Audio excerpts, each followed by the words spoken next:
Hello, everyone. My name is Bapi Vinakota. I'm here to give you a review of the Open Domain Specific Architecture, a newish sub-project in the OCP server project.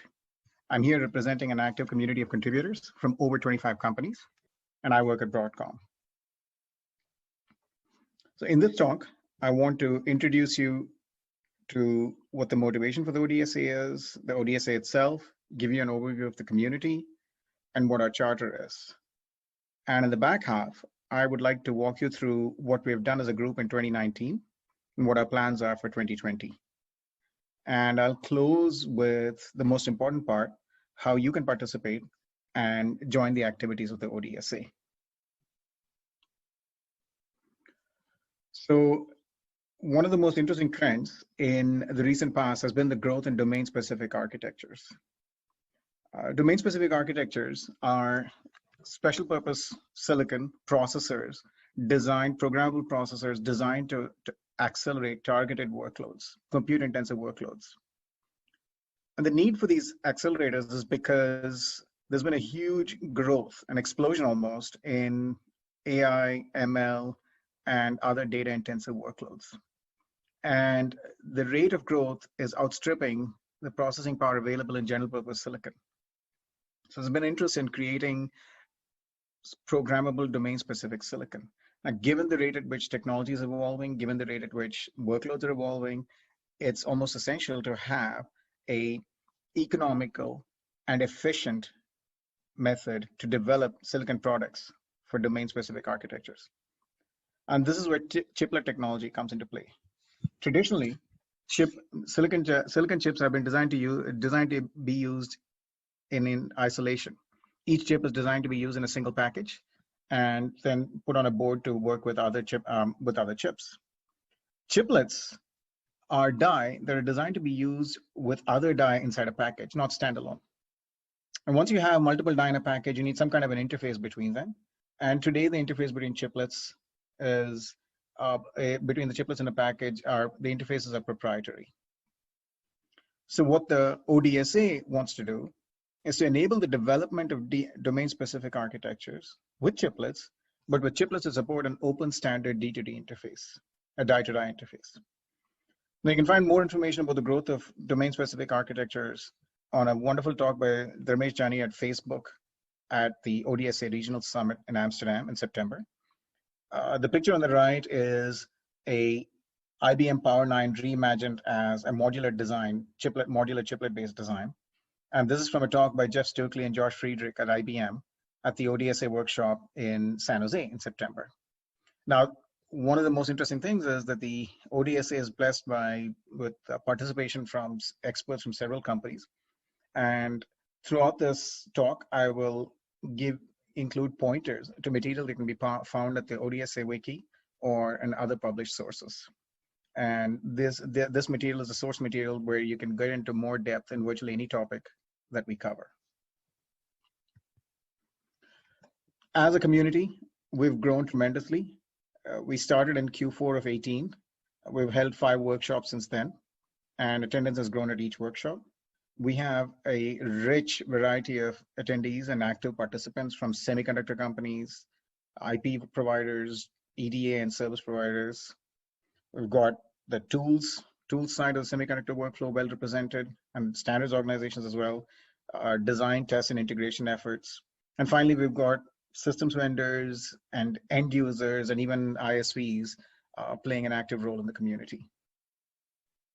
So what's all the interest about? Well, let me start with a brief overview of what chiplets are.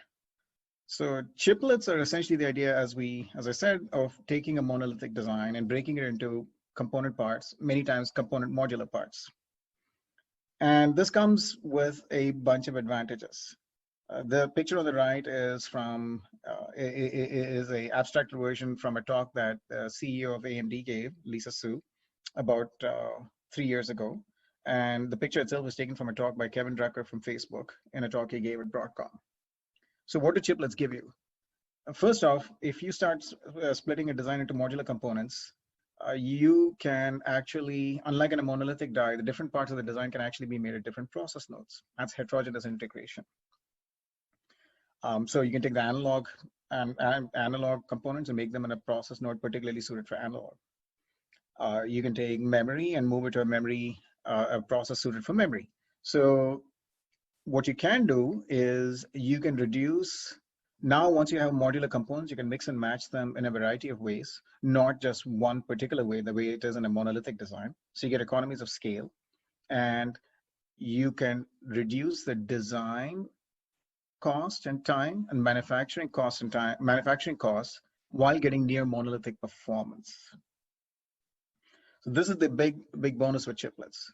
What do you need to make it happen? So what you need is you need an energy efficient die-to-die interface. You need a physical interface of PHY and a logical die-to-die interface so that the chiplets can, inside a package, can exchange information with one another. So today, almost all chiplet-based products use proprietary die-to-die interfaces. What that means as practice is that multi-chiplet products are almost always single vendor products.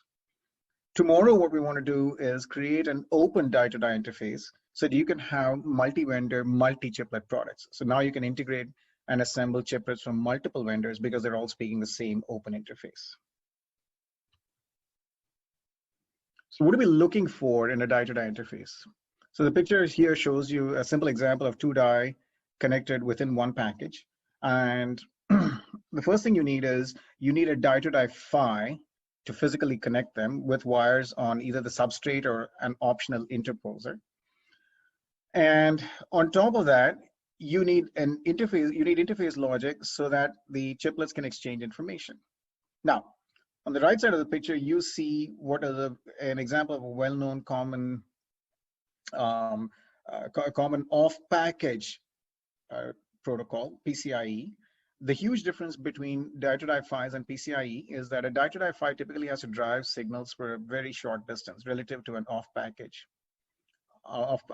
protocol. So die-to-die PHYs can be 10x or more energy efficient than off-package protocols. And we cover some of this in a paper by Taylor and other, Taylor and Farjad at Hot Interconnect. So what the second cost you pay with multi-chiplet products is a potential increase in packaging costs. And there are a wide range of packaging technologies. You can have very inexpensive organic laminate, or you can have more expensive wafer level fan out or silicon interposers or silicon bridges. And there's an expert from ASE, Elko Bergman, who had a March 27 talk that's hosted on our wiki that covers all of this in far more detail. There are two prominent use cases for chiplets among many. One is the idea that we have a board's worth of parts that we want to shrink into a package and then reduce the communication cost between the die and the package. And the other one is that we have a largest design that we want to break into modular components so that those modular components can be used and we get economies of scale and we can use them in multiple designs, die disaggregation.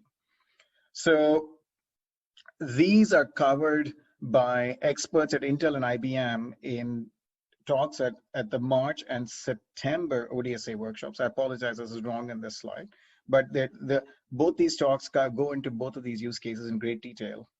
Should you be interested in more detail on either of these options. So we put all these requirements together, and as a group, we aim to define an open die-to-die interface following these principles. The first thing is, because it's a network, we're interested in a layered design. So we have a physical layer and we have a logical layer to exchange information, so each layer can evolve independently. And in each layer, we're aiming for at least one fully open protocol option. And open as defined in various ways. The second thing we want to do is there are multiplicity of use cases for chiplets. It could be used in the data center, in the edge. So what we're trying to do is make sure that there are multiple options for each layer so that we can support a wide range of technologies, that you can use low cost and complex packaging, that we can enable product designers to explore trade-offs that trade design costs and software impact. So you choose between how much optimization you want to put into the product And ultimately, we believe the market will choose the best fit for the technology that will, for the core technologies that will rise. And the truth of the matter is, we need layered designs and we need to provide multiple options because chiplet technology is still evolving at a fairly rapid pace. Then we also have two other principles, which say we want to reuse as much as we can of the tremendous thought that's already been present in the industry. We want to leverage existing interfaces for abstraction between layers. We would like to really minimize the number of new interfaces we define for abstraction. So if we can reuse a existing interface, then we can just define adapters from existing interfaces. So we can define adapters from existing interfaces to open files. We can define existing adapters from existing protocols into the ODSA stack. And finally, we want to make adoption easy. So we want to minimize, from a designer's perspective, we want to support protocols that designers are already familiar with. We want to support protocols like PCIe and CXL for board aggregation and AXI and TileLink for SoC disaggregation. These are the principles by which we want to design the ODSA stack.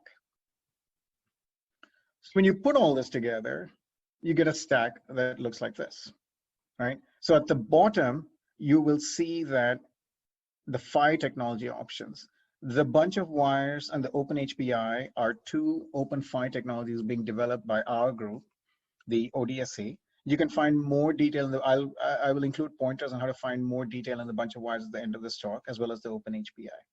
Now, one of the things we're trying to do is make sure that any logical stacks for information exchange are not restricted to working just with the PHYs developed by the ODSA, but are also capable of working with other open PHYs or even other closed PHYs. So you can see that we would like them to work with ultra short reach SerDes technologies, and we also want them to work with other parallel interfaces such as the AIB from Intel. So ideally, we would like to abstract the PHYs out with either the pipe interface or the LPIF interface. Now, with the advantage with the pipe interface and potentially with the LPIF interface, both of which are interfaces from Intel, and you can find more information on Intel's website, is that we can potentially reuse off-the-shelf IP as is. We can take a PCIe controller or a CXL controller that's available in the market today and run them over die-to-die PHYs. I'll get to that in more detail.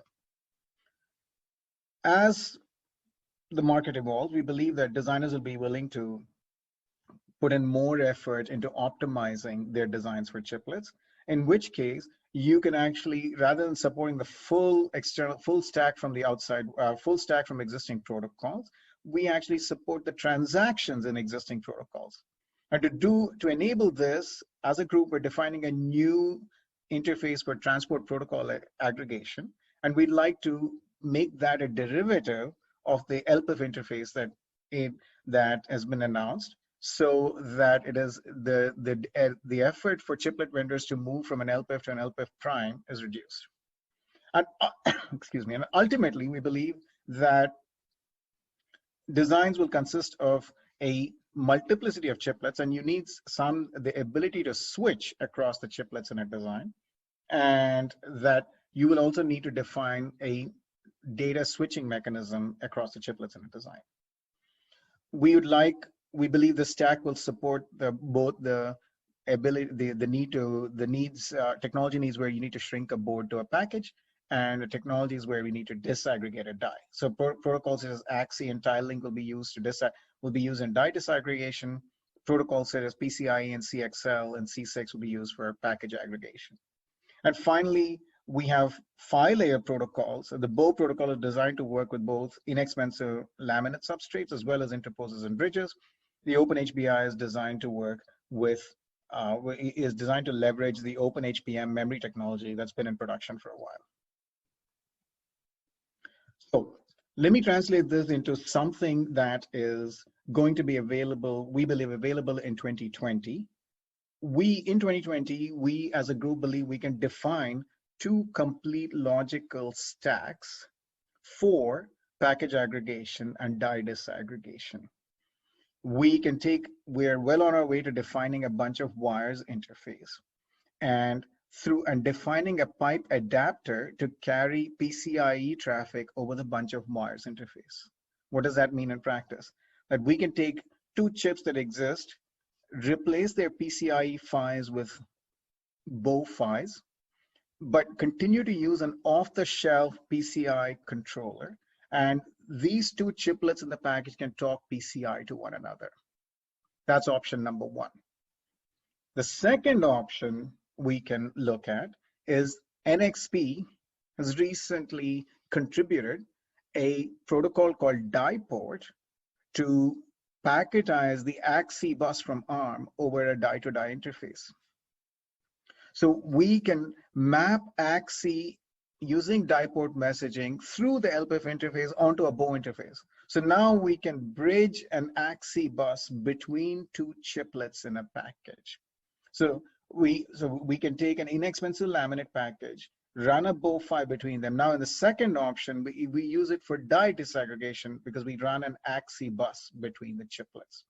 So today, by the end of this year, we anticipate having a complete specification where we can carry the most common system protocols or the most common SoC protocols over an inexpensive PHY that supports laminate packaging to integrate chiplets into a package. We believe this is a big development. What do we want to do with all this? Ultimately, our charter is to aim for a chiplet marketplace where, as a group, our activities are split into three broad categories. The first is the open die-to-die interface that I've just discussed. The second is developing reference designs, proofs of concept that we take where participants in the marketplace can use these POCs and these reference designs as starting points for their own designs. And finally, when we do chiplets, we believe that the workflow with chiplets will change, the test workflow, the business workflow, and the packaging workflow, so that we can create and provide reusable reference workflows for the marketplace. If we do all this, a product designer can integrate best-in-class chiplets from multiple vendors for their products and create these products to target multiple and create different products for each of the form factors of interest. So in this example, we see three form factors from the OCP, and you can take roughly the same chiplets in the marketplace and create different combinations. So ultimately, what we believe is that the creation of an open interface and the creation of this market and potentially the creation of the marketplace will make it easier and faster and cheaper to design domain-specific accelerators and other high-performance products. The work of the ODSA itself is split into multiple work streams, several work streams led by dedicated volunteers, and each work stream deals with a specific aspect.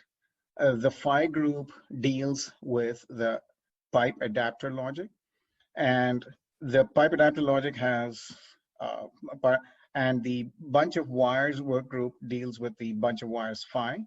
The CDX work group deals with workflows and information exchange to support these workflows. The business work group deals with business operations and potential models for business operations in an era of chiplets. The POC hardware and software group, which I'll get into more detail, today focus on a workflow POC, the first step in a chips to chiplets workflow.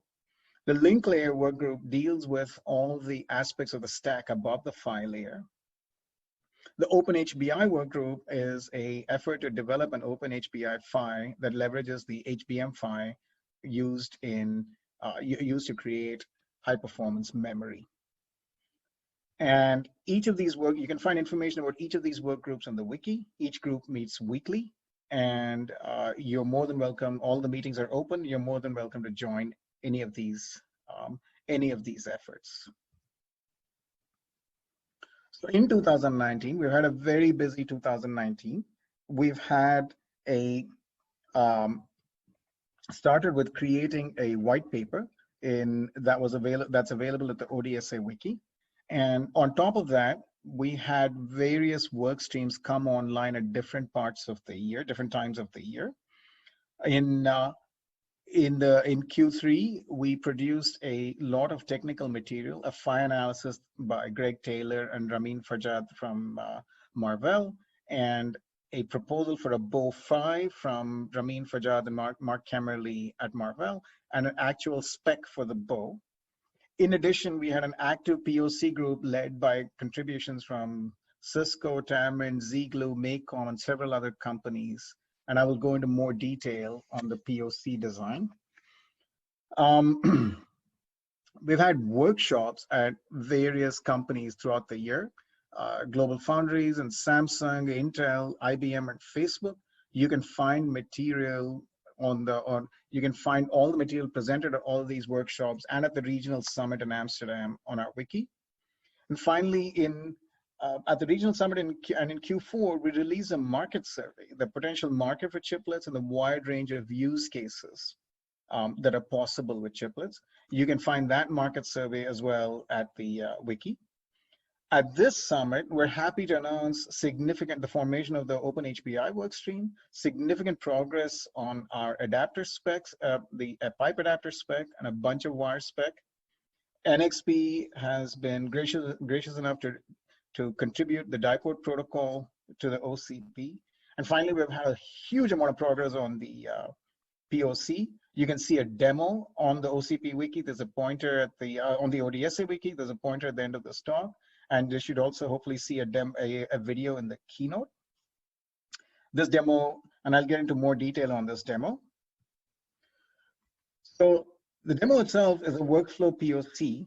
And the workflow POC is the first step, an enabler in what we call a chips to chiplets workflow. And the idea behind the chips to chiplets workflow is developing a workflow that can take today's chips and enable them to be used as chiplets. So you still use today's long-range PHYs in a package. PCIe is the most likely candidate, but you take today's die and squeeze them into a much smaller form factor. So the workflow POC is something that's announced now and will be available very soon. And it's a modular design. And in Q4, we hope to develop infrastructure and domain-specific accelerator software for the workflow POC. These two can be combined, and we would like to take the components we use in the workflow POC and make a packaged part, a packaging POC, so somewhere towards the end of this year, early next year. And finally, the last thing we want to do, and the last step in the process, is to actually have a workflow that with a die-to-die workflow, a chiplets workflow that's optimized with chiplets with die-to-die interfaces. So we'd like to create die-to-die test chips in either the back half of this year or early next year, and then combine them and take today's production parts, optimize them with die-to-die interfaces, and create a POC that fully realizes the ODSA stack. We would love to have you join us in creating one or more of these POCs. So today's workflow POC is the first step in creating a chip-to-chiplets workflow. The reason we're investing in this workflow is we think that we can leverage existing technology as chiplets, which may be interesting for area challenged designs. We have a workflow POC, which is a modular design. You can add and change devices to explore multiple system designs fairly easily.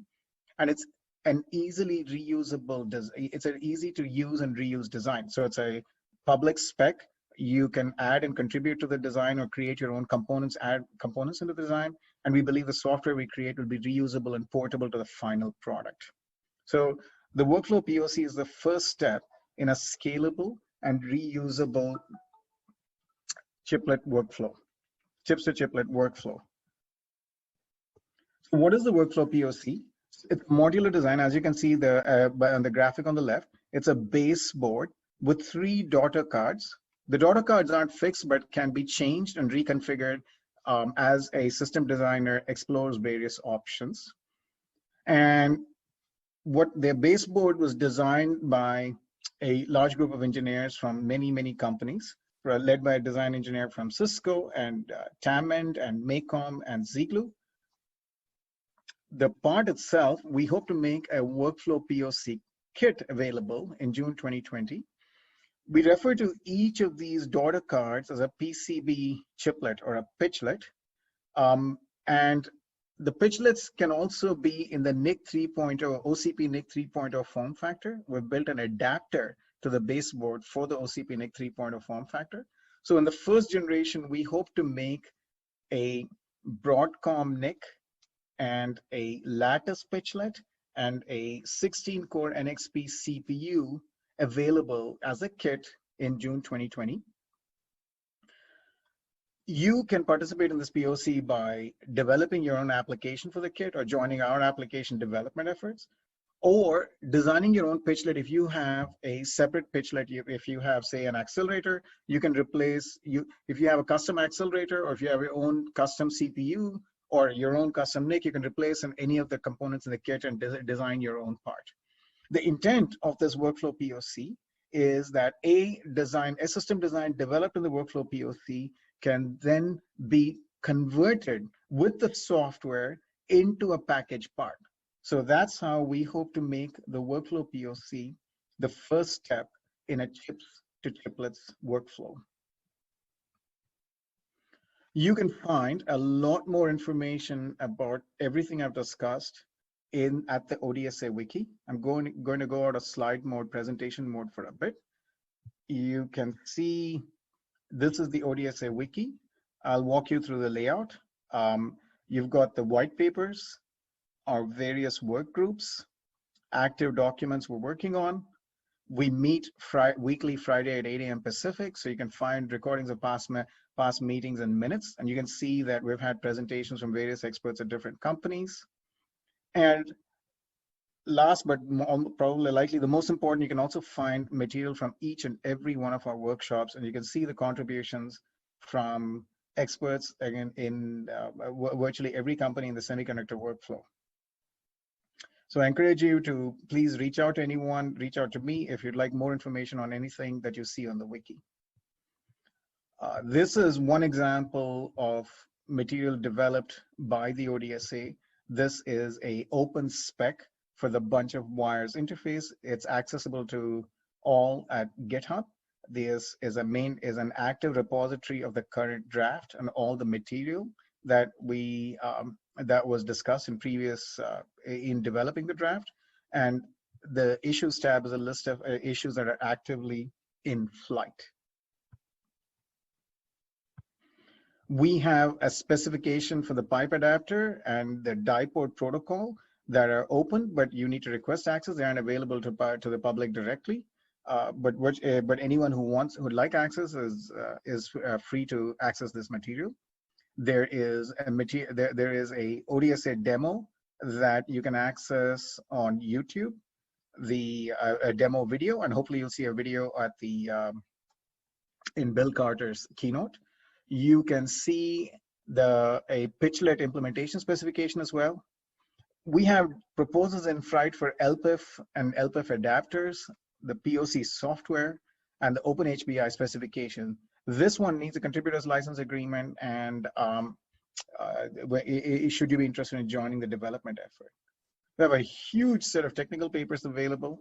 We've got an ODSA white paper that about 10 companies put together. We've got a lot of technical collateral on the bunch of wires, interface in IEEE micro, on comparing multiple PHY options, on an overview of a deep dive on accelerators, and test challenges, and finally a overview of the ODSA itself, much like this one. You can help us in many ways. Please do help us. You can join a work stream. Each of those work streams meets weekly. You can help with a POC. Software, we're really targeting a demo.